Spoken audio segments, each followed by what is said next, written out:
There's a movie from the late 90s called As Good as It Gets, starring Jack Nicholson and Helen Hunt. And there's this part that I really love where Jack Nicholson tells Helen Hunt, "You make me want to be a better man." Well, that's exactly how I felt after talking with today's guest, Steve Wickham. Steve is a chaplain with Western Australia's Fire and Emergency Services, and a pastor who has transformed his own experiences with loss into a life of service. We explore his journey from mechanical fitter to chaplain, shaped by a mentor named DJ, who stood up for him when he couldn't stand up for himself. We discuss the art of presence without words, the silent grief of miscarriage, and what first responders teach all of us about resilience. This conversation left me reflecting on my own approach to work, loss, and what it means to truly serve others. I hope it does the same for you. Well, Steve, thank you so much for being here and talking with me. Thanks, Tony. Yeah, it's great. Yeah. Great to be with you. I know today we're going to cover a whole range of topics. You've had a really interesting career in workplace health and safety. You're a chaplain, you're a pastor. And as I was preparing to talk with you, I read a whole bunch of your blog as well. Yeah. And there was one story that stuck out to me, and it was about someone named DJ. Oh, DJ. Hey, yeah. I wonder if you could kind of tell the story of DJ and what he meant to in your life. It's like a superhero. I mean, I was 3 years into my apprenticeship and really not going well. Tell me, apprenticeship? Apprenticeship in fitting and turning, so a mechanical trade. And probably wasn't being treated that well by some of my co-workers. And there was something that DJ did that I didn't learn about subsequently for a little while, but he did something to give feedback to this group of older men who were not treating me well. He basically spoke what I say, spoke the truth in love. He challenged them, and he simply said, "Look, if you don't get off this guy's case, he will never become anything. You need to give him a break." And I needed that. And that has been very much a model of my career in advocating for others. How so? I just saw that as what a wonderful thing. I never expected that to happen. And the fourth year of my apprenticeship, I had received a lot of favour. You know, I felt like I did gain that confidence that I needed. And all because one man stood up in a place where I wasn't even aware of, and he protected me. He advocated for me. And I think I think everybody needs a DJ in their lives. And as a 20-year-old, 19 or 20-year-old, I don't know who I would be today if that hadn't happened. So he kind of stood up for you at that kind of key moment. So you've had a really interesting professional journey. Could you kind of walk us through your professional journey, Steve? So a trade background, and I was a tradesman until sort of the late 20s, and I got into maintenance planning, and then from there into safety and health and safety in 97. And have been a safety professional ever since. Started at DFES, most recently in the safety field. And just for our international listeners, DFES? So Department of Fire and Emergency Services, Western Australia. So that's my current employer, or one of my current employers. So the safety piece then moved. I lost my first marriage in 2003, so 6 years into that sort of safety journey. And that engaged me with a different purpose, and that was I basically had a different purpose. And the purpose was around recovery, and the purpose was around mental health. And out of my own pain and grief in that season, catapulted me into pastoral ministry. And so I studied to become a pastor in 2005, and then I started the journey then, and have been a pastor and a chaplain as well. Okay. So, some people who watch or listen to this podcast don't really know too much about workplace health and safety, that field. Could you describe that? Well, the premise is that all incidents and accidents are preventable, and so we're trying to prevent them, but also deal with those things that do happen. So there are incident investigations that you're involved in. Obviously, trying to make sure that plant is safe for workers, that workers are safe in the occupational environment, in the workplace, and healthy as well. So occupational health, trying to remove hazards and trying to mitigate and lower risks, risk management. Keeping people safe is actually a serious business, and getting them to go home of an evening and that sort of thing, going back to their families. That's what the life is all about. We only work for a life, really, at the end of the day. So hearts and minds, getting away from the tick list, the boring stuff, doing it for the right reasons, the right motivation. You started out in fitting.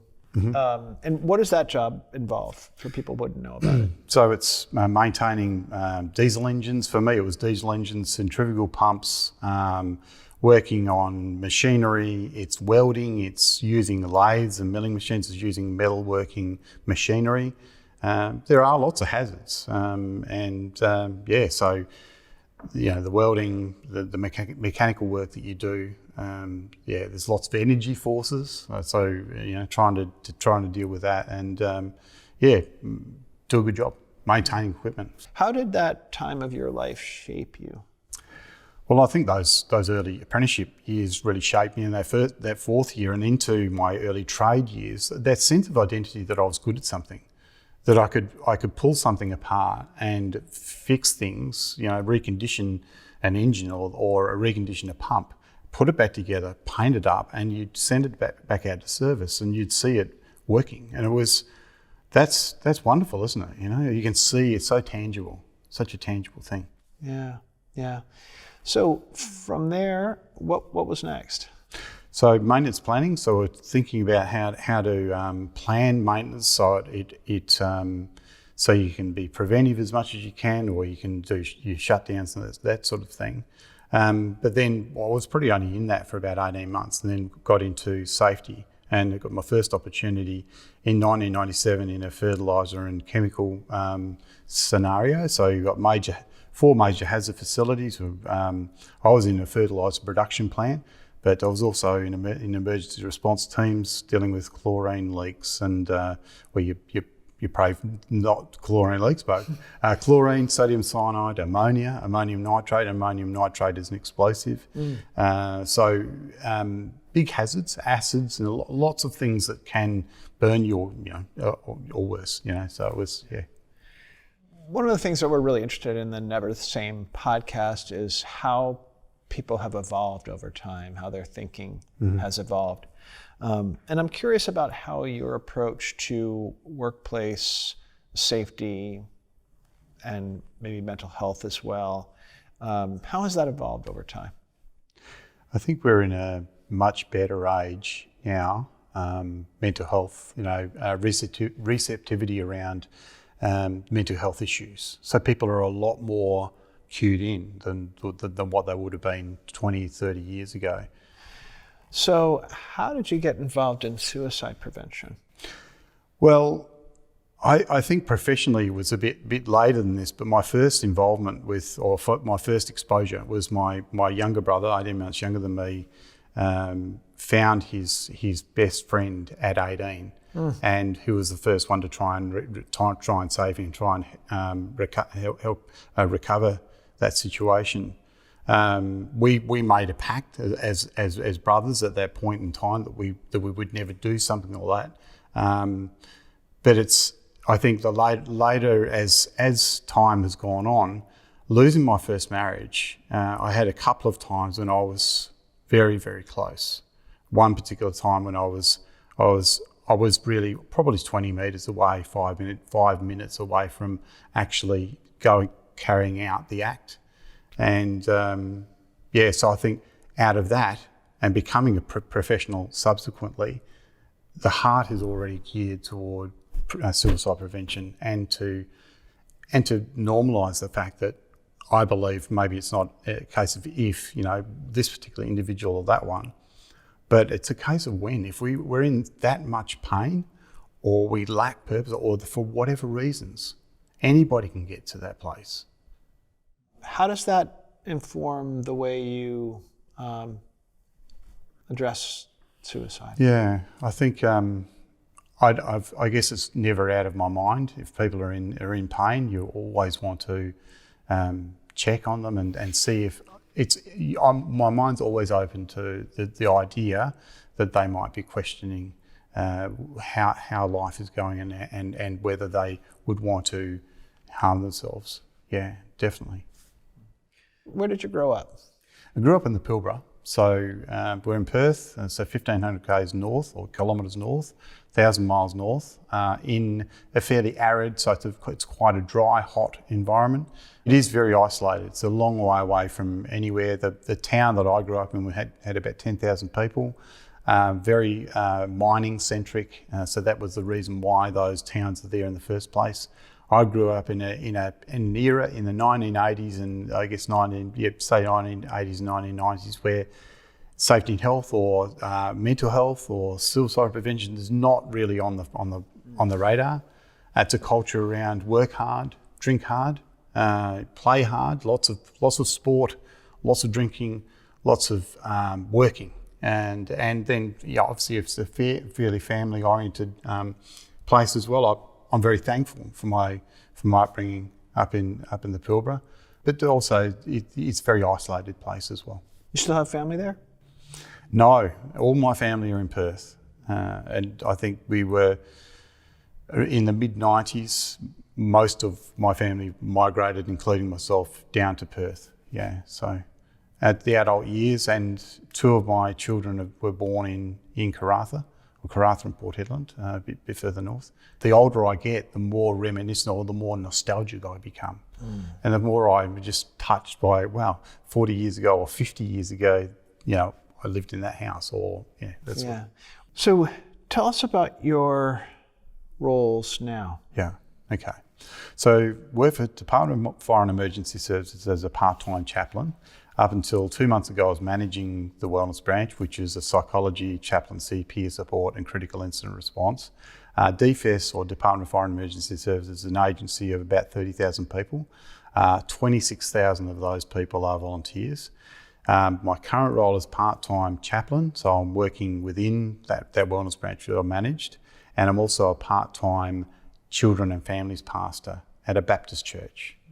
And so that's great that I've got those two roles. I'm also involved with a peak body called VESPIA, Veterans Emergency Services Police Industry Institute of Australia, and helping create a cadre of padres.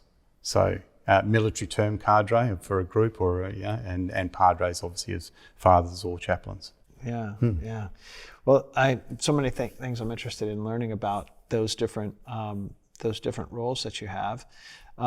Let's start with fire and emergency services. I've been learning about how those services work here in Western Australia, and I'm curious what your observation is about wellness and mental health among the maybe the professional firefighters as well as the volunteers. So we've got career firefighters, volunteer firefighters. I think it'd be fair to say that many of the people that we deal with responding to road crashes, so they'll see trauma firsthand. We hear it a little bit obviously secondhand, but it's not unusual for a volunteer to be in a regional or remote location and to respond to a road crash where there's fatalities and they are known to the crews. So that's one of the big issues. Trauma, they actually know the person. They know the person, or they know of the person, or they can respond, and it's often the case. And West Australia is a huge state, very wide, it's a massive state. So we've got career stations, probably 400 kilometres away from Perth, one at 600 kilometres away, but vast parts of the state are not covered by career fire and rescue. So that's one of the issues, and helping people with trauma, helping them to access psychological services that they can do, EMDR, eye movement desensitisation and reprocessing kind of therapies and that sort of thing is important. Yeah. What do you think are the skills or characteristics of the areas where people seem to be quite resilient to the things that they see and things they experience. What do you notice about that?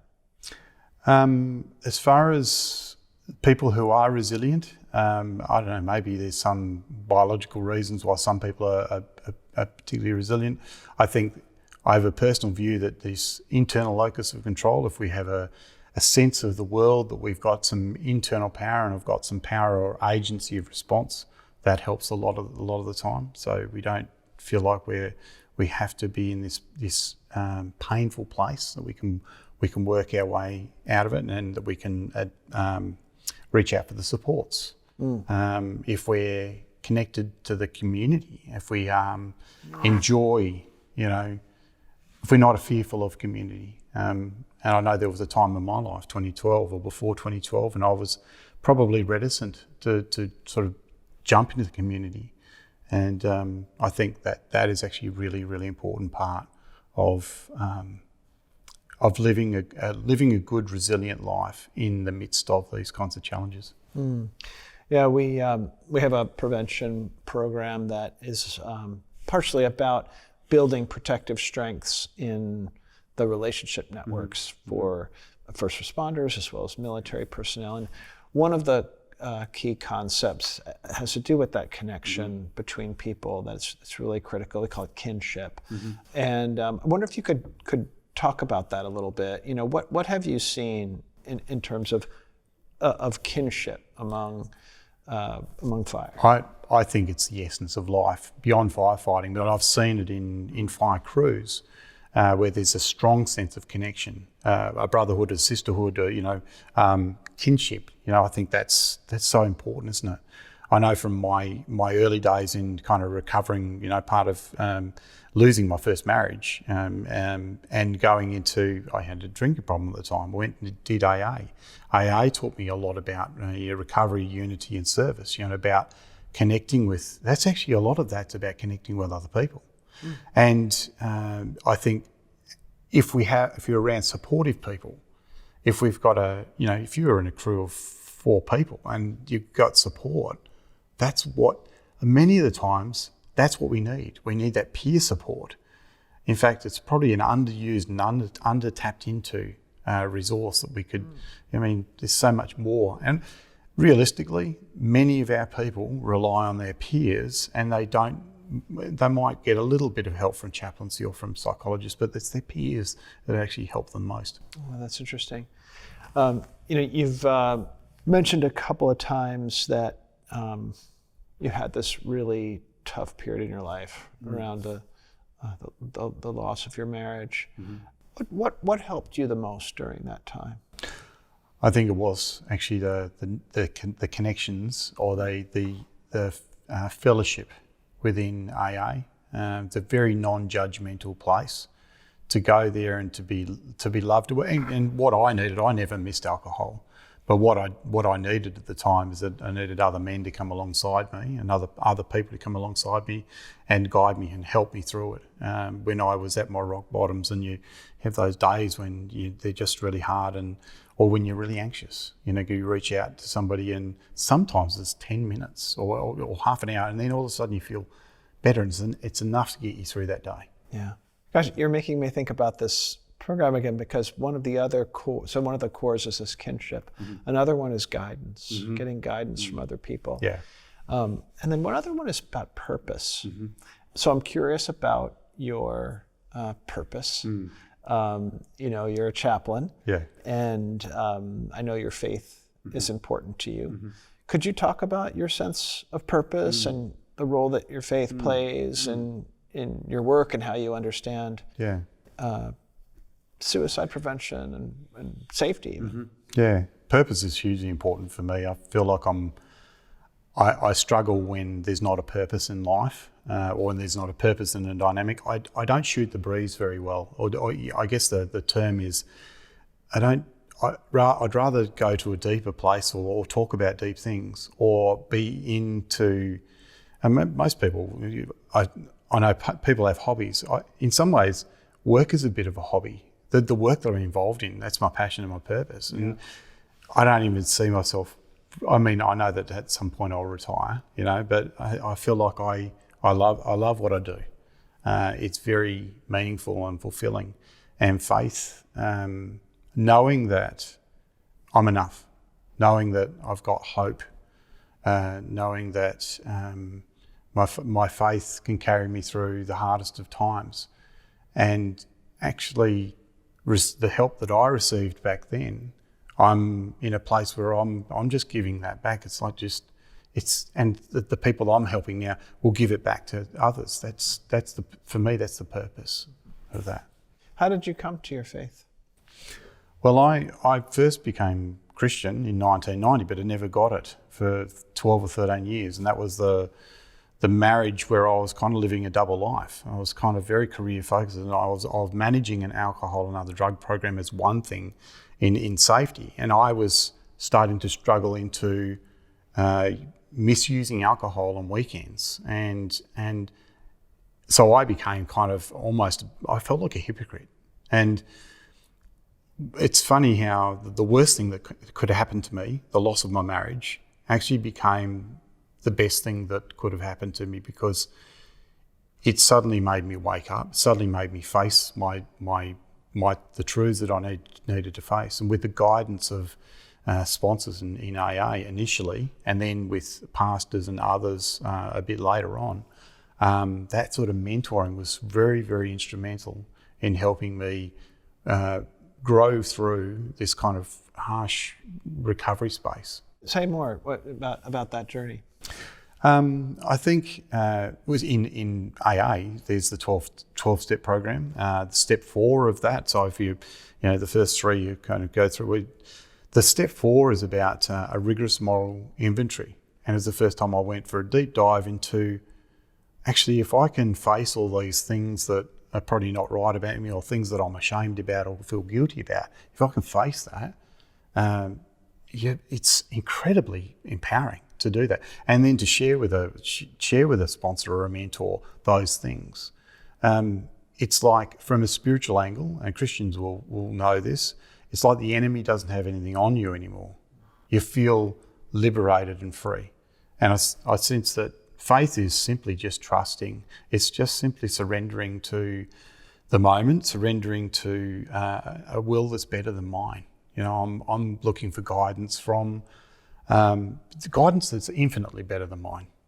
How do you define recovery? Mm-hmm. And people, I think there's a lot of different ways that people think about recovery from. That's even a term that different people do or don't use. What does it mean for you, and how do you think about that process? Very variegated term, isn't it? Recovery is a bit like trauma, but I think for recovery, for me, for alcohol, I'm always in recovery. I'll never drink again.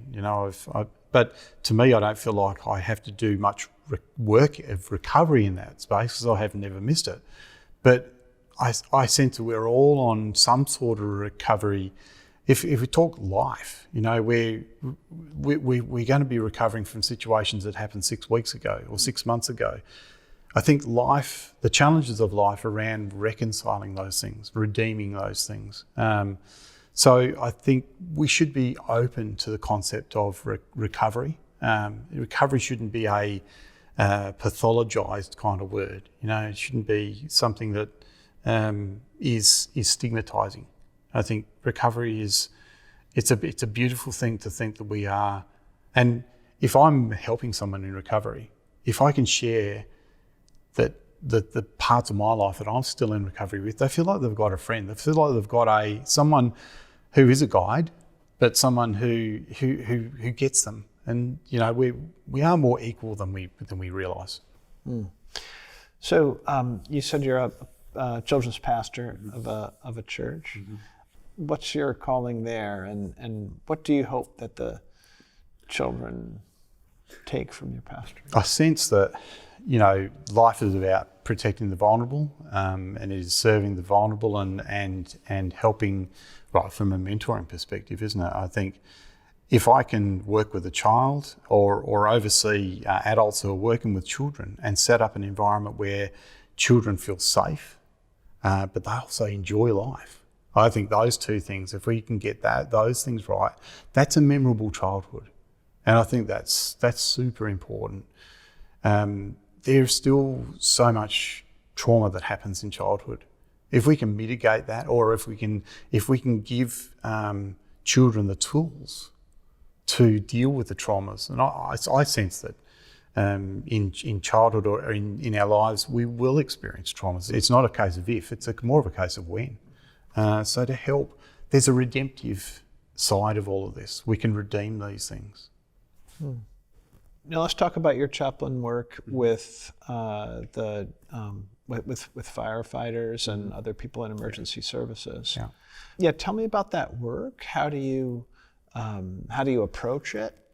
And what do you think people should know about the experiences of people who protect us? Yes, it's incredible work. I find that it's like there's so many things that come at you. There's so many needs, but I love being in that space where there's a lot going on. So there are always people in need. There are always incidents that are happening. So there's the ability to come and if we respond to an incident, classic chaplaincy is to show up and shut up. So it really is very much a sense of not getting in the way, providing support, not through words, it's through actually being there. So maybe a hand on a shoulder. It's a person to cry with if they're in that place. I responded to an incident 6 months ago where a firefighter lost his brother, and he turned out to this incident, and it was close to home, and the family are all on scene in the hot zone, and so it's a chaotic scene. But I think those places where there are no words, there are no solutions, that you can just be. That's great chaplaincy, and I think that's where chaplains can make a difference. I wonder what the rest of us could learn from that. Most of us, don't face on a daily basis that kind of sort of death and destruction, and you and other people in the cadre of padres, do. I think there's something to be learned there. I think that less is more. Less is more. The more I don't bring anything but me, no preconceived notions. In fact, helping with mental health or anybody in crisis is easier than we can ever imagine, because if we're just prepared to be there.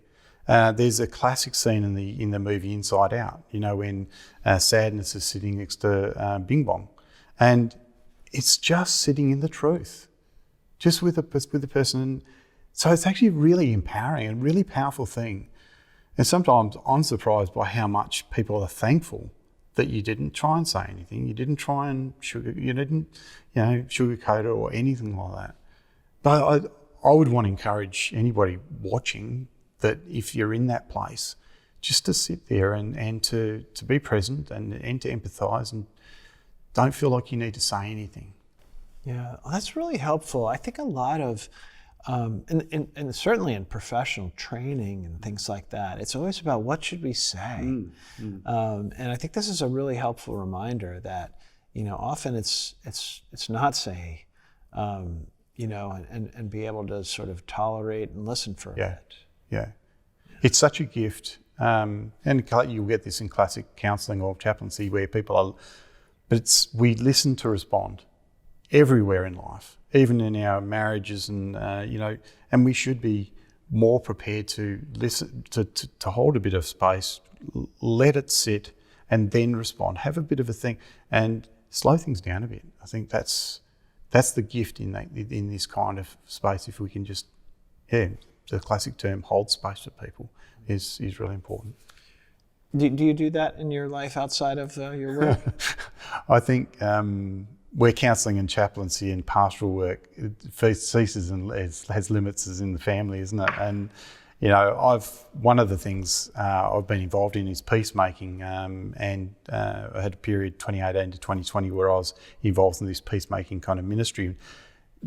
Peacemaking is all about being able to apologise for things we get wrong. It's all about redeeming and actually working through conflict.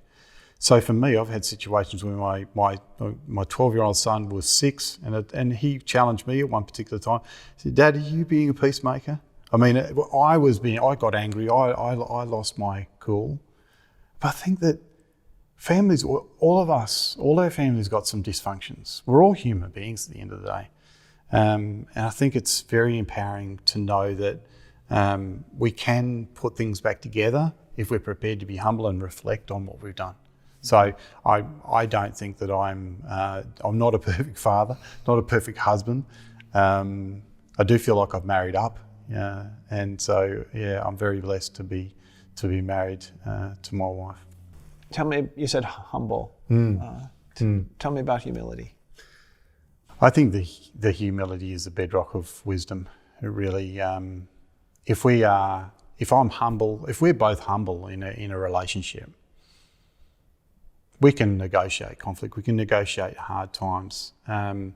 It's about good insight, good levels of insight. I can see things.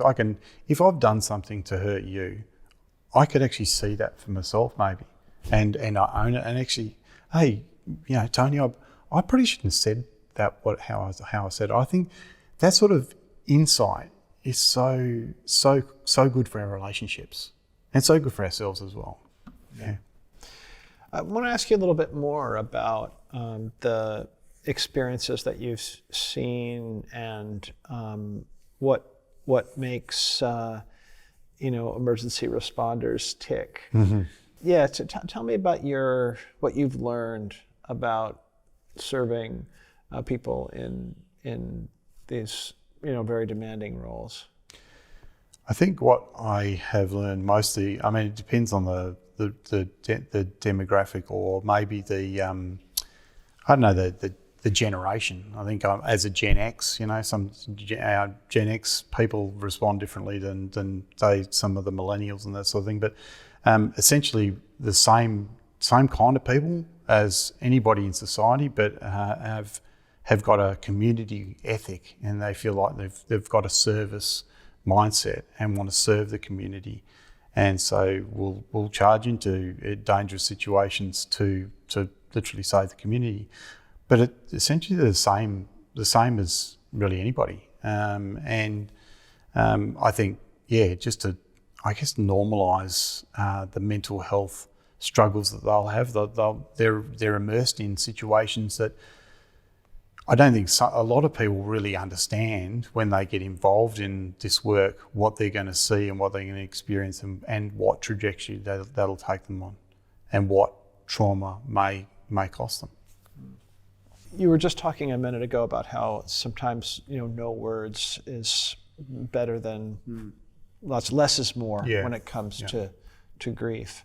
And you shared separately before when we were kind of preparing for this about a very sad thing in your own life, grief of a miscarriage that you experienced, and it was very moving to me. Especially you mentioned that maybe men don't always talk about that, or would you share what you feel comfortable to about that loss? Yeah. So we lost Nathaniel at 37 weeks, so it was stillbirth. It was interesting that at the 19-week scan, most people go and get their baby photos, and that's our expectation as well when we went to the scan.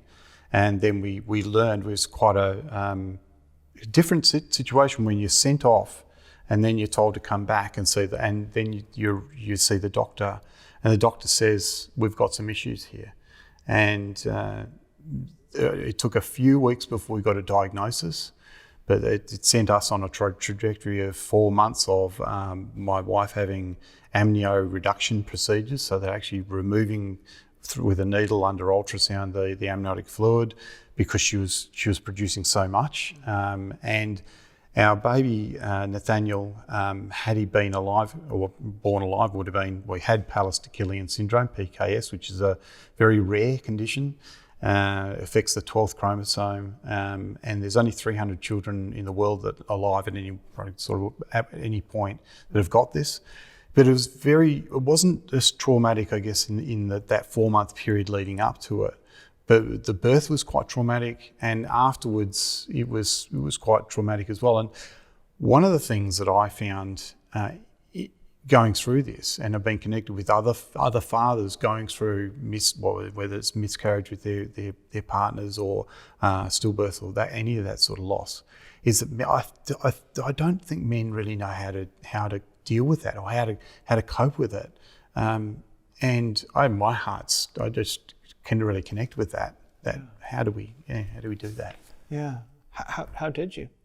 Well, for me, I was a pastor in a medium-sized church. It was a big enough church that people would want to know, and I felt like I had a choice whether do we withdraw and keep it a secret, or do we just tell everybody? And I think we chose wisely to and we enlisted a lot of support. We had a lot of people. You ended up telling people? Yeah, and I've been a writer or a blogger for many years, and throughout was my choice to kind of use blogs, my writing, to write down the things that I was experiencing on a particular day, or insights I was getting, or experiences, and share that with people, and I think that was good. It was good for us. Could you take us and just slow that down a little bit, because I think this is obviously miscarriages are common, and I think people are often in that situation of having to decide, do we share this news with other people or not? Yeah. Could you, if you can, kind of take us back to that, whatever insight you can share about what was it like deciding that? How did you decide to share that with your church community? Whatever you can share. I don't know. I think all I felt that I was on a precipice of, do we not share anything, or do we share? It was either one or the other, and so it was a fairly easy choice in the end. And for me, there was that platform that I was writing on a daily basis, and a lot of the things, it sort of fitted with my the way that I was already living. And your wife? Yeah, and she's always been very supportive of that as well, and I think there were things that would come from her. There were insights that came from her that I would write about, and she would read it and say, "Actually, that makes sense. Thank you for putting that." And there was one situation where she would often go to the shops, and people are delighted. Oh, you see a pregnant lady. Oh, what are you having? And when are you due? And I think Sarah got a little bit sick of saying, "Well, actually, ours is not going to be a good outcome." We knew that Nathaniel was not going to survive. So that was always an awkward. So one of the things I wrote about was, how do you deal with that kind of situation? And I think that particular article validated what Sarah was going through. Well, we'll definitely put a link to that in our kind of episode notes. I don't think I came across that among the ones that I had read, but I'm really interested in it. That must have been very hard and sad and 4 months is a long time. When you're Sarah's way of coping with the grief is that she'd have 5 or 10 minute periods or half an hour when she was incredibly sad, but then she would decide, kind of stoically, we just need to keep on going. But she always faced the truth, and I think we did that together. It probably bonded us, and I think that's an opportunity in these things to deepen our relationships as well. So might I ask another kind of bit of thoughts on this? One of the things that I know, and I don't know if you know this, but one of the things in addition to being a psychologist and work on suicide prevention, I'm also a family therapist. And one of the situations I've seen before is a family that isn't sure how to talk about the child that was lost at miscarriage. Do we say we have 3 children or do we say we had 4 and one died? How do you handle that, and what wisdom can you add to that? I'll often say that I've got four children, but I did have a 5th, and I sense that there's an opportunity to validate Nathaniel's life to remember him and to not shirk away from it. He's part of it. He'll always, and I mean, I sense spiritually, he can't come to us, but we can go to him. And this is like a biblical model from King David, and he lost his son. We're essentially, we're eternal beings. We're going to go back. We'll reunite. That's the hope. But making that, he's real, and we remember him in different ways throughout the year. And I think that's how. Well, we on his first Heaven Day, so a year after he was stillborn, we had a party, and each on the 15th of October every year there's a infant loss day, so that's another time to celebrate. But 1 in 4 pregnancies, and don't miscarriage, stillbirth, all these. So it's actually quite common. Yeah. And I think for women and for men and for anybody that's impacted by this, so many people are, and they call it silent grief because we don't talk about it. Yeah. We shove it under the carpet. I know when I learned how common it was, I was shocked because and even now I still do not don't hear very much about that. Yeah. Well, thank you for sharing that. And how about your other kids? What do they know? How do they think about Nathaniel's life? Yeah, I think because of our approach, we end up having an organisation called Heartfelt. So Heartfelt's an Australian organisation that do photography for these kinds of bespoke kind of shoots, aren't they? But how do you take photos of these kinds of situations? So they actually helped us. We had all of my family, and even my mother lost I've got a stillborn sister, 1973, and it was very, very hard for Mum for decades. And I think the fact that Nathaniel come along 41 years later, it actually helped her with some of her healing, and so it kind of brought the family together. But we talk about him openly.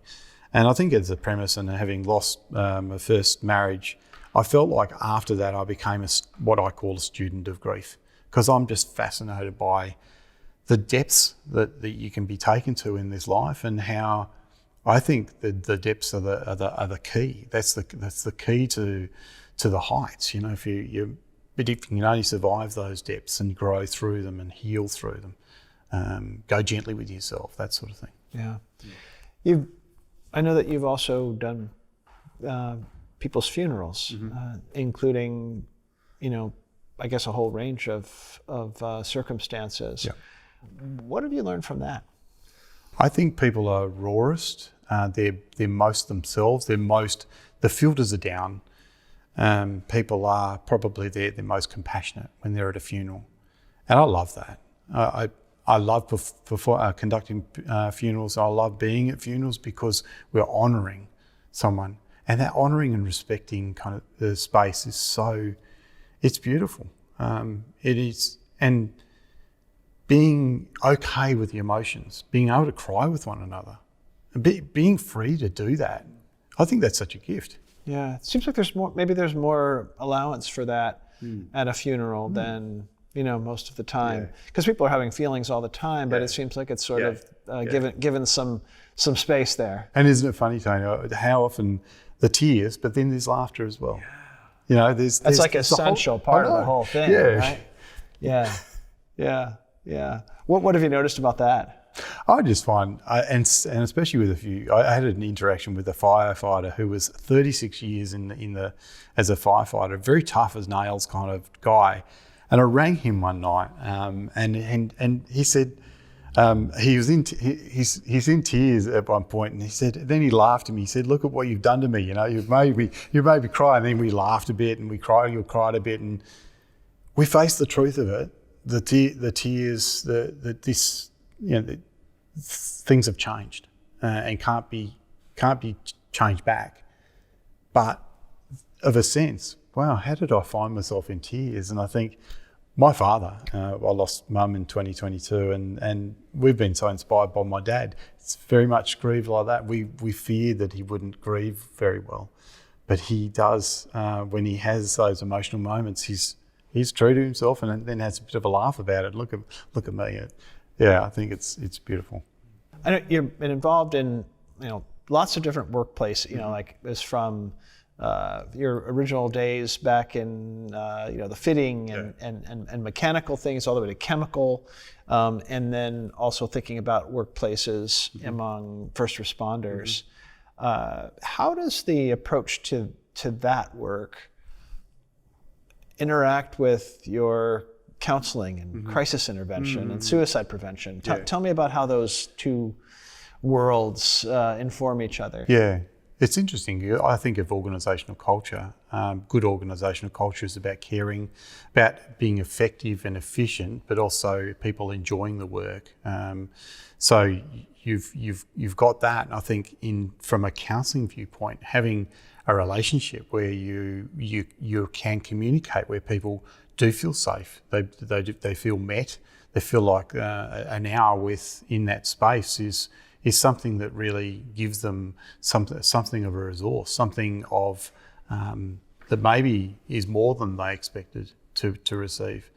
But bringing those two worlds together, I think there's integrity in communicating in a way that's truthful, that's respectful, and I think what I've loved about organisational cultures is where you've got the chain of command who are in sync with one another. The messages are coming down, the messages are going up, and and it probably comes back to that humility piece as well.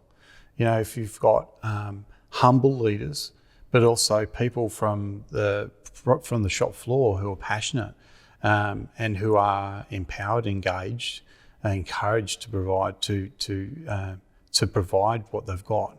And I think the best counselling relationships I've had is where you do feel that connection with the client, and that you feel like there is deep trust, there's a deep rapport, you can go to deep issues, and you can pivot quite a bit, and you get a lot done in 50 minutes or an hour or an hour and a half, or however long the session lasts for. Yeah. One common thread is, there's humility, there's communication. And one thing I keep hearing from you is about loving work and loving the work that you do, and people who you're working with, loving their work. We're in an age where there's a lot of focus on work-life balance. How much do we give to our jobs? How much do we draw lines? Could you talk about maybe where you are with that and different evolutions you've had? I think I've always believed that I want to enjoy my work. It's a quarter of my life, and I want to be doing something that I do enjoy, that I can feel like I'm achieving something, or I'm helping out, or I'm advocating for something, or that I'm leaving some sort of legacy. I think that's really important. It's something, if we can enjoy our work should be from our work, we should go back into our families, and our families should prosper, rather than the other way around, where people are, it's a drudgery to go to work, or I don't like it. And then, it's sometimes that it always filters back down to the family, that I've found. And our truth as human beings, if we can't do it at work, if we've got toxic relationships at work, for instance, that stuff always comes back to the family. But if we're in a workplace where we're around people we love working with people, or we love the work we do, that gives back. It gives back, into our families, and our whole lives prosper. Yeah, that's certainly been my experience too. What would you say for people who are in those situations where there are toxic relationships, or the work is a bit of a drudgery? What advice do you have? The biggest advice I'd give to anybody is that there are some things that are out of our control. The things that are in our control is what we think, say, and do. And if we stay within those things, I can hold my own integrity. I can respond. If someone's unkind to me, I can respond with kindness and with grace. And that does something, not only gives the relationship some sort of hope, but also gives me I don't have to deal with me not meeting my own values. Having a situation where I'm behaving according to my own values, I don't have that cognitive dissonance, that the mismatch between what my values are and what my behaviour is. I think that's really important, you know, and I think it's hard. It's hard in those situations. Because you get pulled in. You do. And I sense that if only we can say, well, what can I not control here? And I think one of the, you know, you talk about AA again, you know, the serenity prayer. God, give me the serenity to accept the things I cannot change, wisdom to, or courage to change things I can, and the wisdom to know the difference. But accepting the things we can't change. There's so much in life. There's so much of the people we relate with we can't change. But it's very empowering when we can accept those things. Okay, well, I've got only a certain amount of agency here, but I have got the power of my own response. I have the power of my own response. Let's talk a little bit about workplace mental health policies. If you were in a position to influence workplace mental health policies, what would you do? I think committed policy.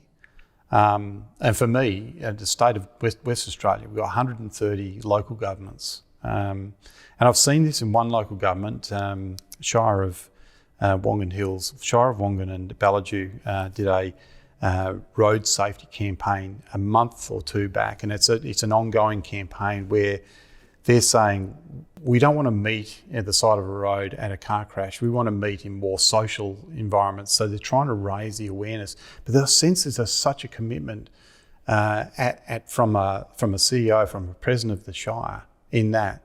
And I think if only all of our suicide happens in every local government area, happens in all towns. And there surely is enough passion there if we have a fairly standard approach or a tool or a set of strategies that we can implement and to help someone from the bottom, from a bottom-up viewpoint, get some champions and have a consolidated approach. I think that's really important. What are you seeing as kind of innovations and approaches in workplace mental health? Well, that's a good question. I see a readiness and I sense that organisations are wanting to wrestle with this whole psychosocial hazards piece. So in Western Australia, that's only become like a legislated thing in the last 3 years. So organisations are wrestling with how do we manage these 20 psychosocial hazards? But we're only at the start of the journey. And I still sense we're pretty reactive. I mean, we've done the mental health first aid. I think mental health first aid courses have been good. They have raised awareness and have given people tools and dealing with, helping in that way. But maybe there's pieces that we can do from a more personal viewpoint and helping people manage their own mental health. I think that's something. But anything that connects people together, I think, is essential. Yeah. That they're in addition to knowledge and learning about mental health, we need to have, ways to build the connection and health into these relationships. So looking ahead, I'm just curious about your kind of career ahead. You've been in all these different settings, pastor, a chaplain. What's ahead for you? I don't know. I think I love chaplaincy. I love working actually with people. I don't ever want to lose that. So I think and if you would ask my wife would say that that's the sort of thing that I don't want to. I think that's part of my purpose. What does she see? Oh, I think she sees the and a good pastor's the same thing. You're a shepherd. You're there for relationships. It's the relational piece. And what gives back to me is I can do relationships. 8 hours a day, 5 days a week, or what. And it just gives you energy. Yeah, and sometimes I wrestle with tasks. And having a lot of tasks to do. But sometimes reframing that has been about if I'm doing these tasks for people or with people, that's gold. Yeah, but anything where I'm working with people and helping to improve things. I'm 58 and coming up 58, so I feel like I've probably got another 15 years full time in me, and I don't think I'll probably never retire. But I mean, I just want to do as much as I can while I'm alive. You know what I mean? Yeah. Yeah, that's awesome. You said you love chaplaincy. Many of us think about chaplains as having a critical role in suicide prevention. What would you say to other chaplains who maybe aren't sure about what their role is, aren't in a place of loving it at the moment? You know, I could, just in talking with you, I feel this love for people and desire. But what about people who are maybe a little bit feeling a little unsure or a little lost? That's also a hard question in some ways, because I feel like my model of chaplaincy or pastoring is very much driven from a lived experience of being at the depths, the dark night of the soul place. And so I have a natural gravitation. I want to work with people who are in those places.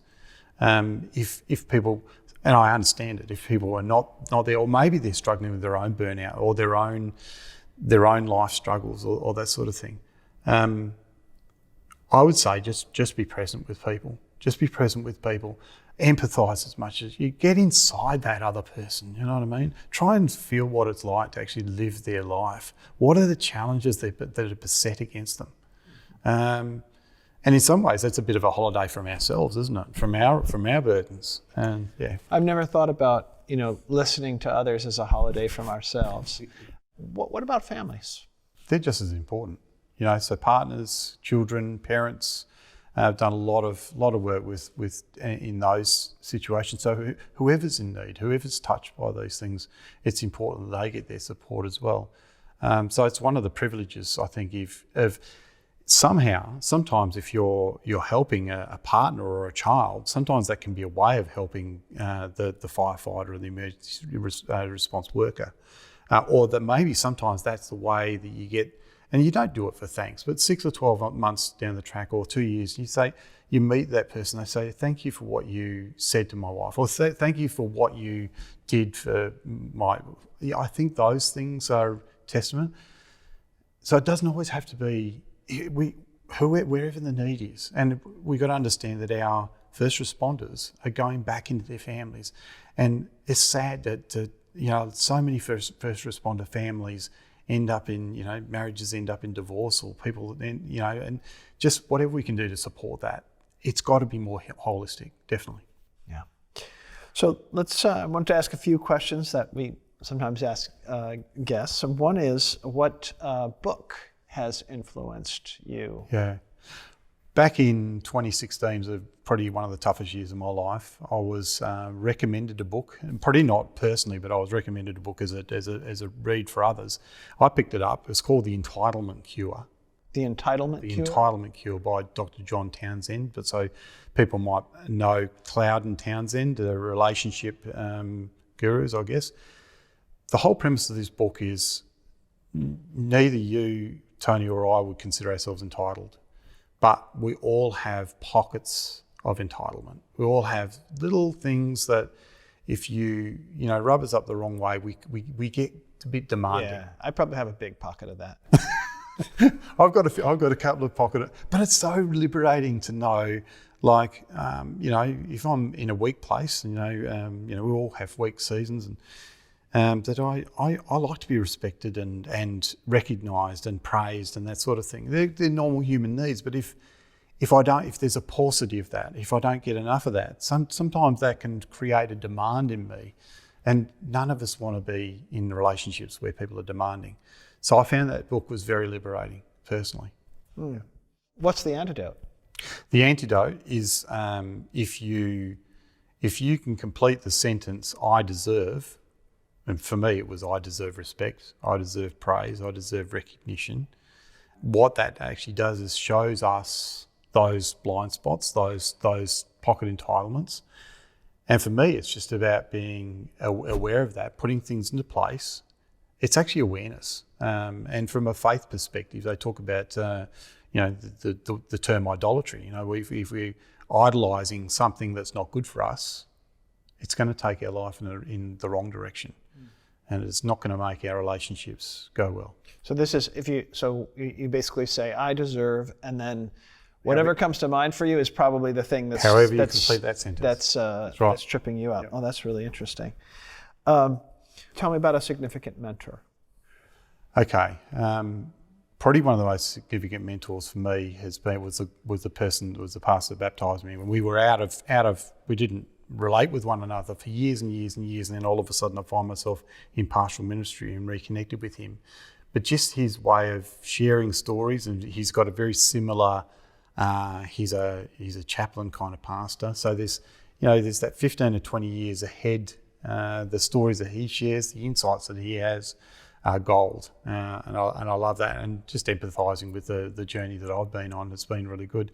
And he's also been, I guess another mentor, Dr. Keith Farmer. And he's no longer helping people as a mentor, but he talked a lot about burnout, and he talked a lot about how we deal with the strains of ministry. Because if you're purpose driven, we can be very easily burned out. And there's been a few times in my career where I've felt like I've got kind of nothing left, and I find that actually being part of my purpose, the key word replenish. Keith Farm would say, "What replenishes you?" And for me, getting out into nature, ironically, it's getting away from people.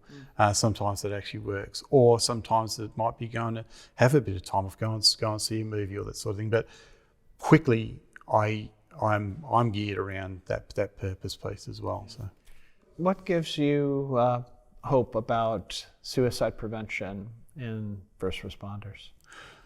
I'm hopeful that we can get to a place where we have more connection, and I see hope when I see crews or platoons in our firefighters who are very deeply connected. And a station officer knows his senior firefighters, their senior firefighters. They know them. I sense that we're in a much better place in 2025 than we were in 2015 or 2005 in that way. So I've got a lot of hope that and people really appreciate this space. Yeah, it's a very much appreciated place, I think. So I am hopeful. And finally, one last question. You've been writing in multiple blogs for a long time. Mm-hmm. That seems like it's been really significant, and I really enjoyed reading those. Kind of taking the sort of sum total of that, what message do you hope people take from your writing, from your work, maybe even from this conversation? To be encouraged. I think life can be long, can be hard. I think of young families and people who have got babies or young children. Life is relentless. It doesn't let up, and I sense that if there's an underpinning of hope, encouragement. I find that hope, joy, and peace, all if you've got one, you've got the other. You've got the others. That for me, that's what it's about.